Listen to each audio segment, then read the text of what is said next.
আসসালামু আলাইকুম। আজকে আমরা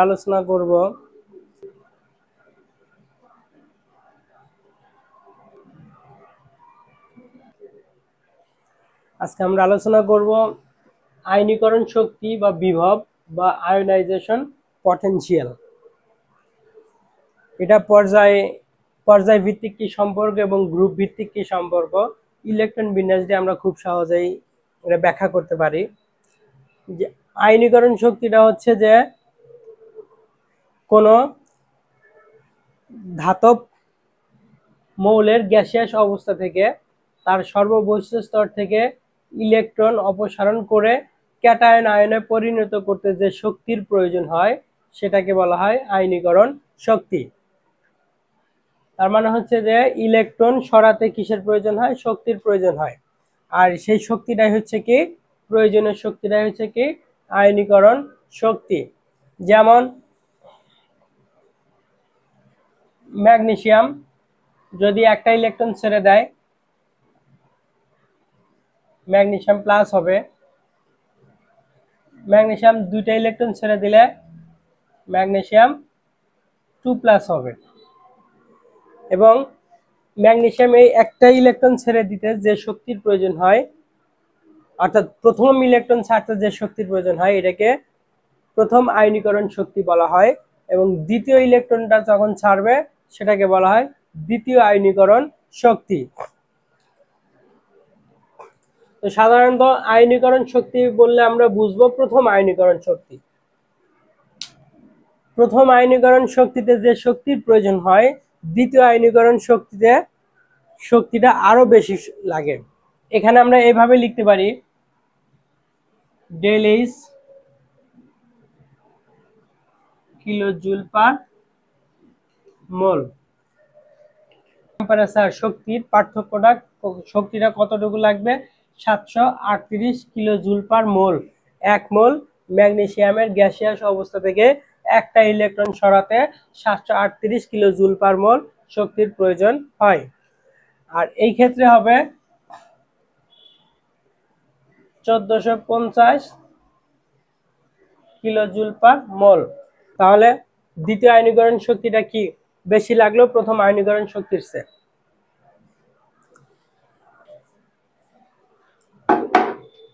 সরি,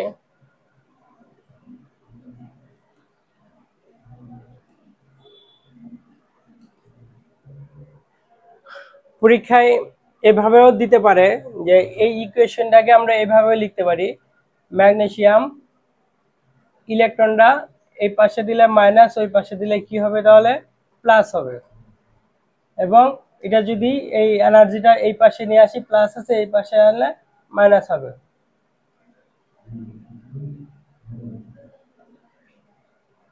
এভাবেও লেখা যায়।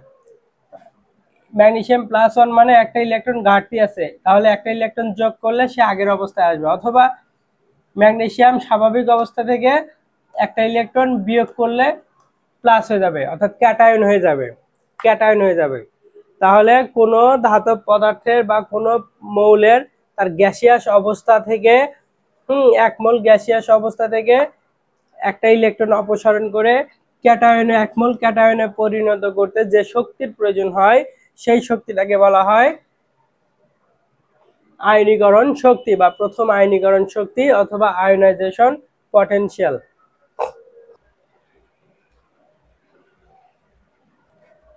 এটা হচ্ছে কি পর্যায়, আর এদিকে হচ্ছে এটা গ্রুপ। তো আমরা একটু চিন্তা করে বলি তো যে আয়নীকরণ শক্তি একটা পর্যায়ের বাম থেকে ডানে গেলে বাড়বে না কমবে, এবং একটা গ্রুপের উপর থেকে নিচ দিকে আসলে মৌলগুলোর আয়নীকরণ শক্তি বাড়বে না কমবে। আমরা একটু চিন্তা করে বলি। আমরা প্রথমে বললাম আয়নীকরণ শক্তিটা কি জিনিস, তার সর্বশেষ শক্তি স্তর থেকে ইলেকট্রন অপসারণ করতে যে শক্তির প্রয়োজন হয়। তাহলে কোন ক্ষেত্রে অপসারণ করাটা সহজ হবে? আমরা তো এর আগে পড়েছি যে সর্বশেষ স্তরের ইলেকট্রনগুলো নিউক্লিয়াসের যত নিকটে থাকে সেটার আকর্ষণ শক্তি ততটা বেশি থাকে। তাহলে সেখান থেকে ইলেকট্রন সরাতে বেশি শক্তির প্রয়োজন হবে।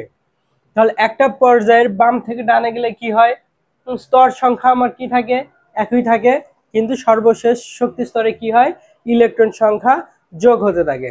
তাহলে ইলেকট্রন সংখ্যা যত যোগ হবে তাহলে নিউক্লিয়াস থেকে সেই ইলেকট্রনের আকর্ষণটা কি হয়ে যাবে, বেশি হয়ে যাবে। তাহলে ইলেকট্রন সরাতে কি লাগবে, বেশি শক্তির প্রয়োজন হবে। তাহলে এর বিপরীত ব্যাখ্যাটা হবে, একটা গ্রুপের উপর থেকে নিচ দিকে যখন আসবো তখন কি হবে, স্তর সংখ্যা বাড়বে। গ্রুপের উপর থেকে নিচ দিকে আসলে স্তর সংখ্যা কেন বাড়ে, কারণ উপর থেকে নিচ দিকে আসলে পর্যায়ের সংখ্যা পরিবর্তন হয়, পর্যায়ের সংখ্যা পরিবর্তন হয়। আর পর্যায়ের সংখ্যা পরিবর্তন হওয়া মানে মানে স্তর সংখ্যা পরিবর্তন হয়, ইলেকট্রনের স্তর সংখ্যা। আর এক একটা স্তরে এক এক রকম, একটা করে স্তর বড় হওয়া, একটা করে স্তর যোগ হওয়া মানে নিউক্লিয়াস থেকে তার দূরত্ব বেড়ে যাওয়া। তাহলে সর্বশেষ শক্তি স্তরে ইলেকট্রন সংখ্যা কি থাকবে, যেহেতু একটা গ্রুপ বলছি, একটা গ্রুপের উপর থেকে নিচ দিকে আসা মানে গ্রুপের ইলেকট্রন সংখ্যা তো সেম থাকবে, সর্বশেষ শক্তি স্তরে ইলেকট্রন সংখ্যা একই রকম থাকবে, কারণ গ্রুপ যেহেতু একই। কারণ আমরা জানি সর্বশেষ শক্তি স্তরের ইলেকট্রন সংখ্যাটাই হচ্ছে তার গ্রুপ সংখ্যা। তাহলে একটা গ্রুপের উপর থেকে নিচ দিকে আসলে কি হবে, স্তর সংখ্যা বেড়ে যাবে, ইলেকট্রনের দূরত্বটা বেড়ে যাবে নিউক্লিয়াস থেকে। সুতরাং কি হবে, তাদের ভিতরকার আকর্ষণ শক্তিটা একটু কমে যাবে। কমে গেলে সেই ইলেকট্রনকে অপসারণ করতে কম শক্তির প্রয়োজন হবে। আসক্তি,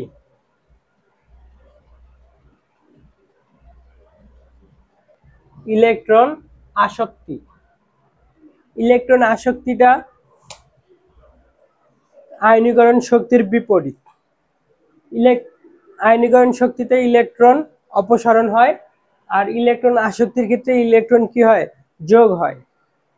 অর্থাৎ গ্যাসিয়াস অবস্থায় কোনো মৌলের সর্বশেষ শক্তি স্তরে একটা ইলেকট্রন প্রবেশ করাতে যে শক্তির প্রয়োজন হয়, না প্রবেশ করাতে যে শক্তি অপসারিত হয় সেটাকে বলা হয় ইলেকট্রন আসক্তি।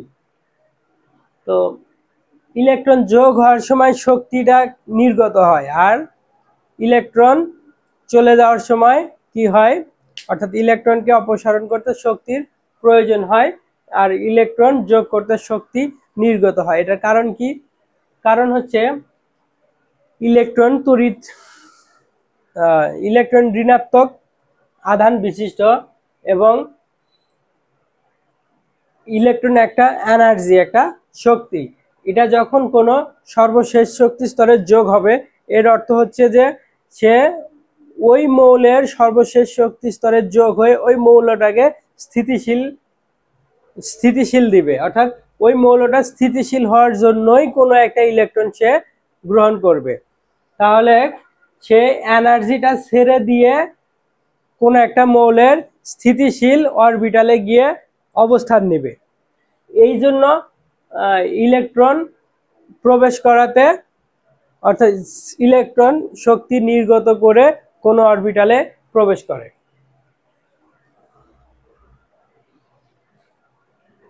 ইলেকট্রন আসক্তির গ্রুপ আর পর্যায় ভিত্তিক কি সম্পর্ক হবে, একটা আমরা বললাম যে ইলেকট্রন কি করবে, কোনো মৌলের সর্বশেষ শক্তি স্তরে যোগ হবে। তাহলে যোগ হবে কখন, যার নিউক্লিয়াসের অধিক ধনাত্মক চার্জ থাকবে, যার নিউক্লিয়াসে ধনাত্মক চার্জ থাকবে বেশি এবং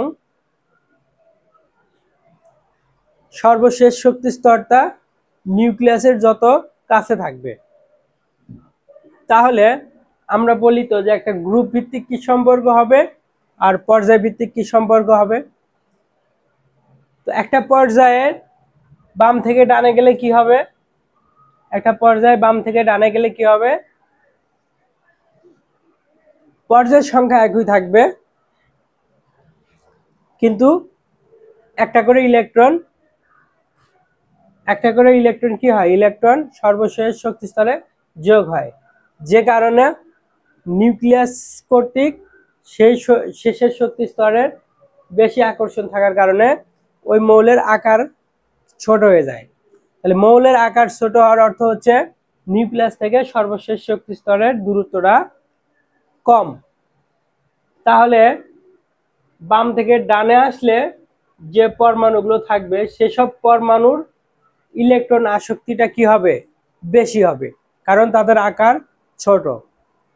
অনুরূপভাবে একটা গ্রুপের উপর থেকে নিচ দিকে আসলে কি হবে? আকারটা বড় হয়ে যায়। কেন? স্তর সংখ্যা বড় হয়ে যায়।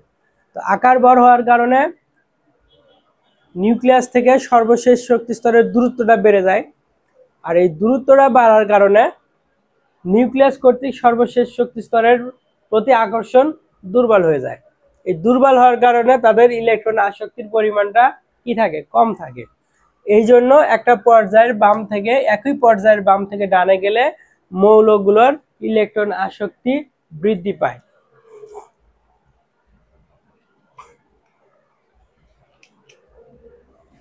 যেমন ফ্লোরিন, ক্লোরিন, ব্রোমিন, আয়োডিন। এখানে সবচেয়ে বেশি ইলেকট্রন আসক্তি হওয়ার কথা কার? ফ্লোরিনের, তারপরে ক্লোরিনের, তারপরে ব্রোমিনের, তারপরে আয়োডিনের। কেন? ফ্লোরিনের আকার ছোট ক্লোরিনের চেয়ে, তার চেয়ে ব্রোমিনের চেয়ে ক্লোরিন ছোট, আয়োডিনের চেয়ে ব্রোমিন ছোট। আকার ছোট হওয়ার কারণে এটা কি একটা গ্রুপ, কিন্তু group fluorine, chlorine, bromine, iodine একই গ্রুপের মৌল। এটা এরকম হওয়ার কথা ছিল, কিন্তু এরকম হয় না। এটা একটু ব্যতিক্রম আছে। কার ভিতরে? ফ্লোরিন আর ক্লোরিনের ভিতরে। আমরা কি দেখলাম? ফ্লোরিন কত নাম্বার? 8 নাম্বার, আর এটা 17 নাম্বার। তাহলে ফ্লোরিনের আকার ছোট হবে ক্লোরিনের আকারের চেয়ে। সেই ক্ষেত্রে আমরা কিছুক্ষণ আগেই বললাম যে আকার ছোট হওয়ার কারণে নিউক্লিয়াস কর্তৃক সর্বশেষ শক্তি স্তরের আকর্ষণটা বেশি থাকে। কিন্তু এই ক্ষেত্রে ফ্লোরিনের আকার ছোট, প্রথমে 2টা ইলেকট্রন, পরে 6টা ইলেকট্রন, 6 দিয়ে 8, সরি ফ্লোরিন হচ্ছে 9, শেষে 7টা ইলেকট্রন, 7 দিয়ে 9।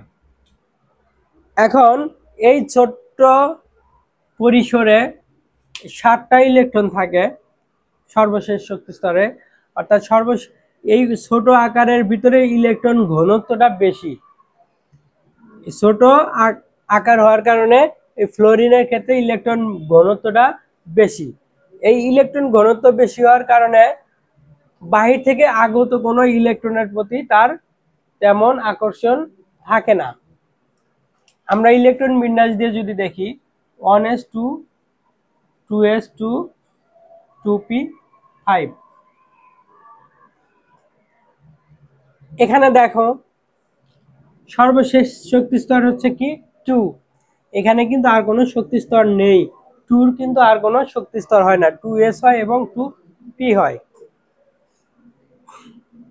আর ক্লোরিনের ক্ষেত্রে যদি আমরা দেখি 1s2, 2s2, 2p6 and 3s2, 3p5। ক্লোরিনের 17টা electron. এই যে সর্বশেষ শক্তি স্তর 3 কি থাকে? 3d থাকে। d তে 10টা ইলেকট্রন ধারণ ক্ষমতা আছে। এখন ফ্লোরিনের ক্ষেত্রে যখন বাহির থেকে কোনো একটা ইলেকট্রন আসবে তখন তাকে এই সর্বশেষ শক্তি স্তর 2p তেই থাকতে হবে, এবং ছোট্ট জায়গায় ছোট্ট পরিসরে অনেকগুলো ইলেকট্রন ঘনত্ব যখন থাকবে তখন তাদের ইলেকট্রন যে একটা বিকর্ষণ, সেই বিকর্ষণটা কাজ করবে। কিন্তু ক্লোরিনের ক্ষেত্রে বাইরে থেকে একটা ইলেকট্রন আসলে তারা 3d তে কি করতে পারে? তাদের এনার্জিটা বেশি হয়ে গেলে 3d তে এক্সপান্ড করতে পারে, 3d অরবিটালে এক্সপান্ড করতে পারে। অর্থাৎ এদের এনার্জি রিলিজের জায়গা আছে, কিন্তু এখানে এনার্জি রিলিজের কিন্তু কোনো জায়গা নেই। তো এই ক্লোরিনের আকারটা বড় হওয়ার কারণে তার ইলেকট্রন ঘনত্বটা ফ্লোরিনের চেয়ে কম হয়। ক্লোরিনের সর্বশেষ শক্তি স্তরের ইলেকট্রন আকর্ষণটা বেশি থাকে। কেন আকর্ষণ বেশি থাকে? এখানে 7টা ইলেকট্রন, আর একটা ইলেকট্রন আসলে p6 হয়ে যায়, 3p-টা স্টেবল হয়ে যায়, অর্থাৎ স্থিতিশীল অর্জন করে। কয়টা হবে? 18টা হবে, এবং সেটা কার মতো হবে? আর্গনের মতো হবে। একটা ইলেকট্রন আসলে যা নিষ্ক্রিয় গ্যাসের মতো অবস্থায় পরিণত হয় এবং যা খুবই স্থিতিশীল। আর আমরা তো জানি সকল মৌলগুলো স্থিতিশীল অবস্থায় পরিণত হতে চায়। তাহলে এটার সঠিক ক্রমটা কি হবে? Chlorine, then fluorine, then bromine, and then iodine. পরীক্ষায় থাকতে পারে ফ্লোরিনের ইলেকট্রন আসক্তি ক্লোরিনের চেয়ে কম কেন, বেশি না হয়ে কম কেন হয়, অথবা নিম্নের তড়িৎ ইলেকট্রন আসক্তির সিরিজটা কোনটা সঠিক, এটা না এটা, এরকম ঠিক কোশ্চেনে থাকতে পারে। তাহলে আমরা এরকম প্রশ্ন থাকলে দুটা কথায় অ্যান্সার দিব। একটা শুধু আকার দিয়ে ব্যাখ্যা করব এবং ইলেকট্রন বিন্যাস দিয়ে ব্যাখ্যা করব।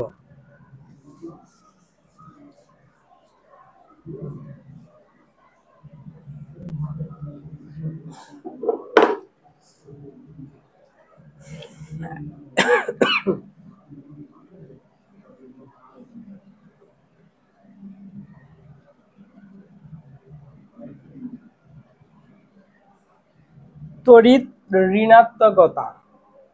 তড়িৎ ঋণাত্মকতাটা কি?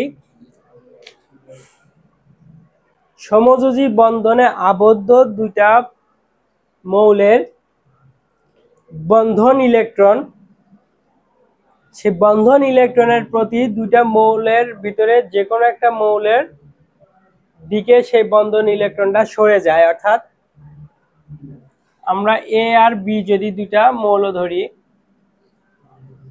পরস্পরের বন্ধন করছে, এ একটা ইলেকট্রন দিয়েছে, বি একটা ইলেকট্রন দিয়েছে, একটা ইলেকট্রন দিয়ে তারা শেয়ার করে সমযোজী বন্ধন করেছে, এবং এই শেয়ারকৃত এই ইলেকট্রনটাকে কিন্তু বলা হয় বন্ধন ইলেকট্রন।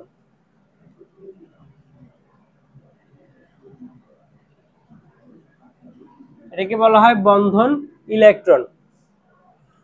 এই বন্ধন ইলেকট্রনটা যদি বি নিজের দিকে আংশিক টেনে নেয়, নিয়ে আংশিক ঋণাত্মক হবে আর এটা আংশিক ধনাত্মক হবে। তাহলে ইলেকট্রন আসক্তিটাই আমরা কি দেখলাম? কোন সর্বশেষ শক্তি স্তরে কোন পরমাণুর সর্বশেষ শক্তি স্তরে ইলেকট্রন যোগ হওয়াটা। আর তড়িৎ ঋণাত্মকতাটা কি দেখলাম?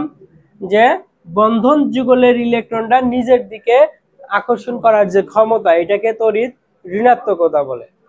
তো তড়িৎ ঋণাত্মক তাহলে কারা হবে? যাদের ইলেকট্রন আসক্তি আছে তাদেরই তড়িৎ ঋণাত্মকতা, তাদের ক্ষেত্রে তড়িৎ ঋণাত্মকতা ধর্ম প্রকাশ পাবে। অর্থাৎ তারাই আংশিক কি হবে? ঋণাত্মক হবে এবং আংশিক ধনাত্মক হবে। আর এই মৌলগুলোকে বলা হয় সমযোজী পোলার, সমযোজী পোলার।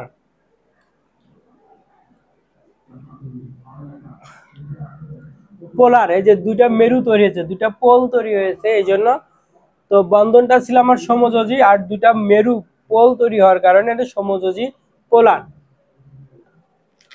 যদি এরকম হয় একই পরমাণুর ভিতরে যদি বন্ধন হয়, যেমন ক্লোরিন ক্লোরিন, অর্থাৎ এটাকে আমরা Cl2 লিখি, ক্লোরিন ক্লোরিন বন্ধন করেছে, এক্ষেত্রে দুটোর শক্তি কিন্তু সেম মোল, তাহলে এটা কি হবে? 100% সমযোজী।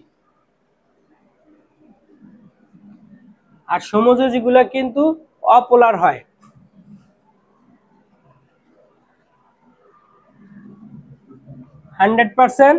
অপোলার।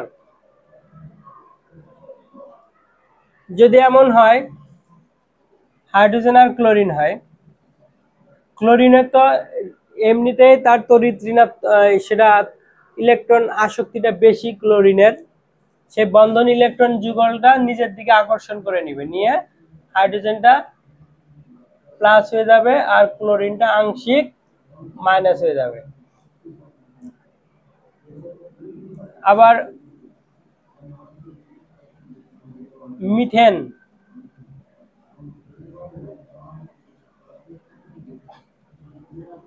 কার্বন হাইড্রোজেন যে বন্ধন আছে, এখানে যে কার্বন আর হাইড্রোজেনের যে বন্ধন আছে, এই দুটার ভিতরেও কি আছে, তড়িৎ ঋণাত্মকতার পার্থক্য আছে। কার্বনের এক রকমের তড়িৎ ঋণাত্মক এবং হাইড্রোজেনটা এক রকমের তড়িৎ ঋণাত্মক। আমরা আরো যদি উদাহরণ দেই,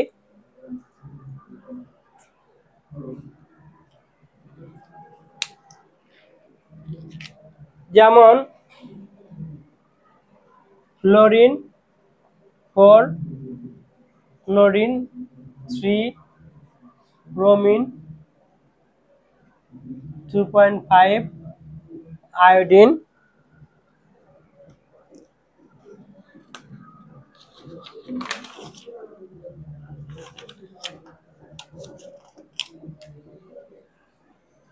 ব্রোমিন 2.8, আয়োডিন 2.5।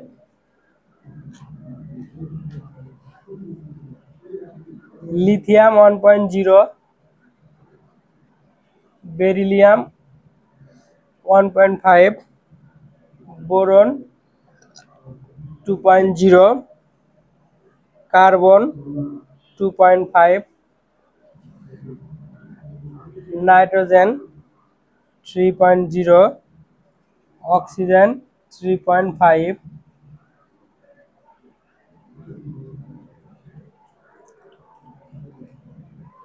এগুলো হচ্ছে তড়িৎ ঋণাত্মকতার শক্তির ক্রম। তাহলে এখানে সবচেয়ে তড়িৎ ঋণাত্মকতার শক্তির দিক দিয়ে কার বেশি? ফ্লোরিন। এখন যে দুটা মৌল পরস্পরের সাথে বন্ধনে আবদ্ধ আছে, সেই দুইটা মৌলের তড়িৎ ঋণাত্মকতার পার্থক্য, তড়িৎ ঋণাত্মকতার পার্থক্য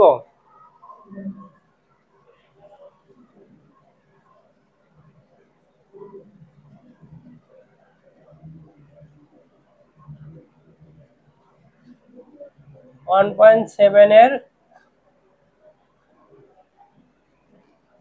বেশি হলে কি হবে? সেটা আয়নিক হবে।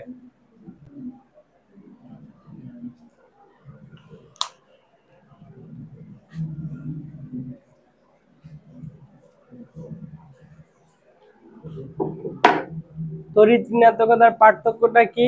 যদি দুটা পরমাণুর তড়িৎ ঋণাত্মকতার পার্থক্য 1.7 এর বেশি হয়, সেটাকে আয়নিক বলে। আর তড়িৎ ঋণাত্মকতার পার্থক্য যদি কি হয়, 0 থেকে 0.5 হয়, তাহলে সেটা কি হবে? সমযোজী হবে। সমযোজী হবে। যত জিরোর কাছাকাছি অর্থাৎ পার্থক্য নেই এরকম যত হবে, সেটা তত বেশি সমযোজী হয়।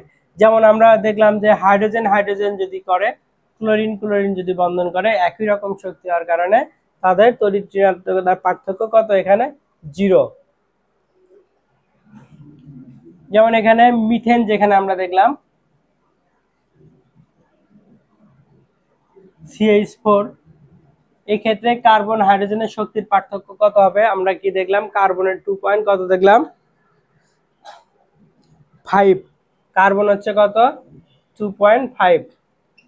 আর হাইড্রোজেন কত? সাধারণত তোমার 2, পার্থক্য কত হবে? 0.5।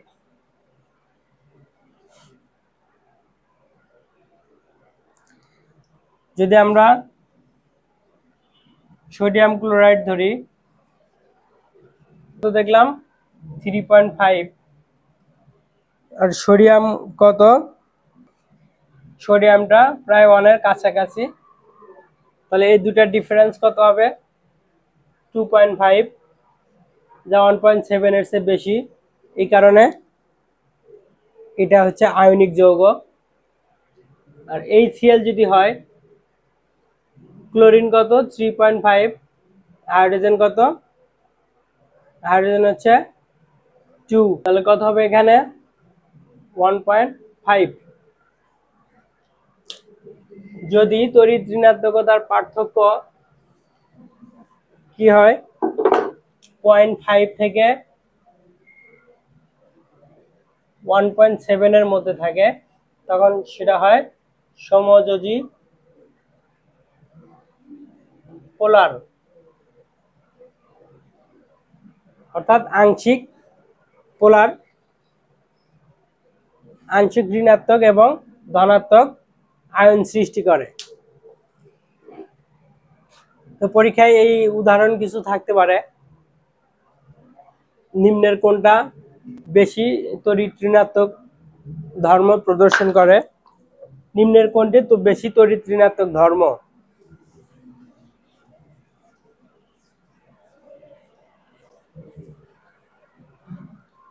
কিছু উদাহরণ আমরা এইভাবে দিতে পারি যে বোরনের আয়নীকরণ বিভব বেরিলিয়াম অপেক্ষা কম কেন? বোরনের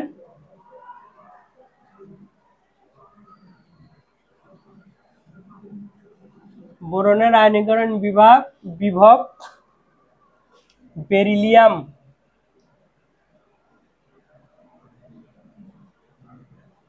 অপেক্ষা কম কেন? বোরনের আয়নীকরণ বিভব অর্থাৎ আয়নাইজেশন পটেনশিয়াল বেরিলিয়ামের আয়নাইজেশন পটেনশিয়ালের চেয়ে কম কেন? অর্থাৎ বোরনের একটা ইলেকট্রন সরাতে শক্তি বেশি লাগে বেরিলিয়ামের চেয়ে, কেন সেটা? কারণ হচ্ছে আমরা কি জানি, বোরন কত,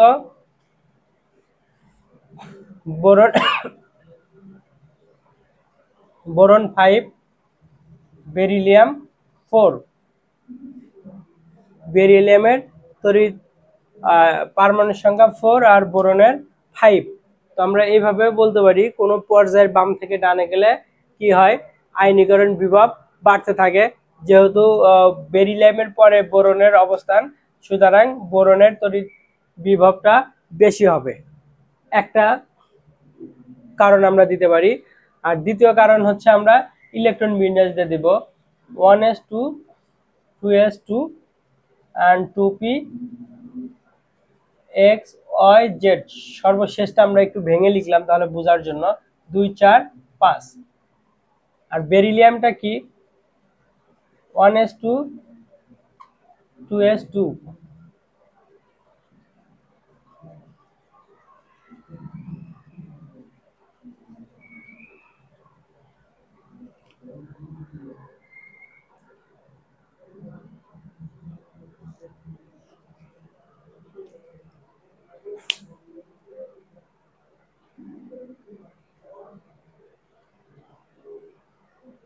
সরি, পরীক্ষা আসতে পারে বোরনের আয়নীকরণ বিভব বেরিলিয়াম অপেক্ষা কম কেন? তো এখানে বোরন কত 5 নাম্বার, বেরিলিয়াম কত 4 নাম্বার। 4 এর পরে অবস্থানটা কার? বোরন।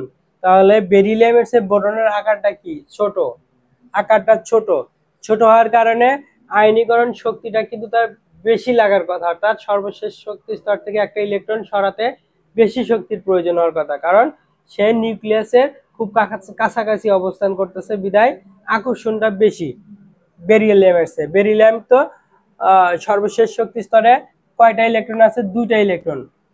হ্যাঁ, এখানে কয়টা ইলেকট্রন? 3টা। আর এর সর্বশেষ শক্তি স্তরে 2টা ইলেকট্রন।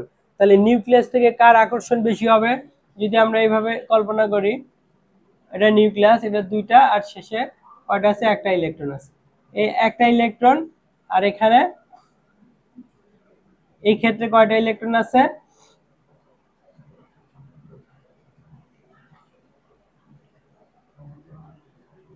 একটা, 2টা, 3টা। এটা হচ্ছে কার? বোরনের। আর এটা হচ্ছে কি? বেরিলিয়ামের। বেরিলিয়ামের কয়টা ইলেকট্রন আছে? 2টা ইলেকট্রন আছে। তাহলে এখানে এই 2টা ইলেকট্রনটা নিউক্লিয়াস দ্বারা কতটা বেশি আকৃষ্ট হবে, আর 3টার দ্বারা কত বেশি হবে? তাহলে বোরনটাই কি হবে? নিউক্লিয়াস দ্বারা বেশি আকর্ষিত হবে তার সর্বশেষ শক্তি স্তরটা, কার চেয়ে? বেরিলিয়ামের চেয়ে। তাহলে সেই হিসাবে বোরনের শেষের ইলেকট্রনটা সরাতে কিন্তু বেশি শক্তির প্রয়োজন হওয়ার কথা, হ্যাঁ, বেরিলিয়ামের চেয়ে বেশি শক্তি লাগার কথা বোরনের, কিন্তু জিনিসটা হয়ে যায় উল্টো। সেটা কিরকম, বোরনের ক্ষেত্রে আয়নীকরণ বিভবটা বেরিলিয়াম অপেক্ষা কম। সেটা কেন কম, আমরা এই যে ইলেকট্রন বিন্যাস থেকে দেখতেছি বোরনের সর্বশেষ শক্তি স্তর 2px1। আমরা এখানে একটা ইলেকট্রন বিন্যাসের নিয়ম শিখবো, সেটা হচ্ছে যে আংশিক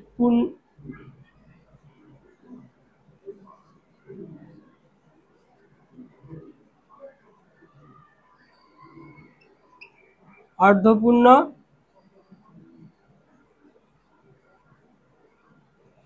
পরিপূর্ণ।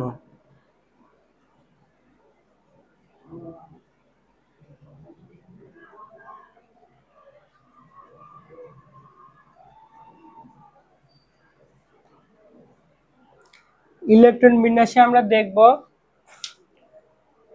অর্ধপূর্ণ অথবা পরিপূর্ণ, এই দুটো অবস্থায় কোন মৌলের ইলেকট্রন বিন্যাসটা বেশি স্থিতিশীল, কোন মৌলটা স্থিতিশীল না বেশি, কত বেশি স্থিতিশীল সেটা আমরা ইলেকট্রন বিন্যাস দিয়ে এইভাবে ব্যাখ্যা করব।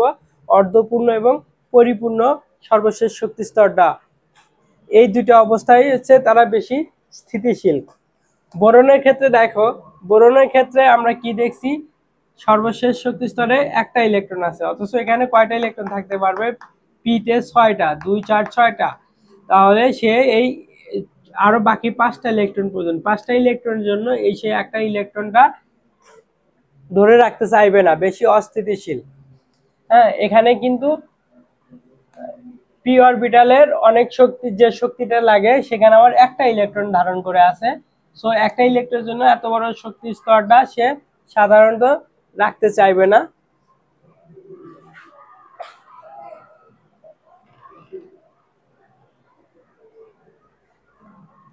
এই জন্য কি হবে, এই ইলেকট্রনটা খুব সহজেই ছেড়ে দিবে। আর বেরিলিয়ামের ক্ষেত্রে এই 2s অরবিটালটা পরিপূর্ণ আছে, 2s অরবিটালটা এখানে পরিপূর্ণ আছে, এই পরিপূর্ণ অরবিটালটা এখানে কি হবে, বেশি স্থিতিশীল হবে, তাই না? তাহলে এই 2s অরবিটালটা পরিপূর্ণ আছে আর এখানে আমার কি পরিপূর্ণ নেই, তাহলে এটা বেশি স্থিতিশীল আছে। তো এখান থেকে যখন একটা ইলেকট্রন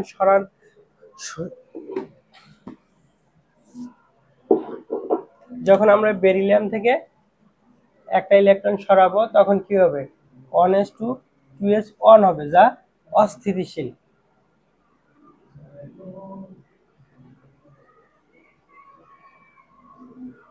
তাহলে এটা ছিল কি, আমার স্থিতিশীল।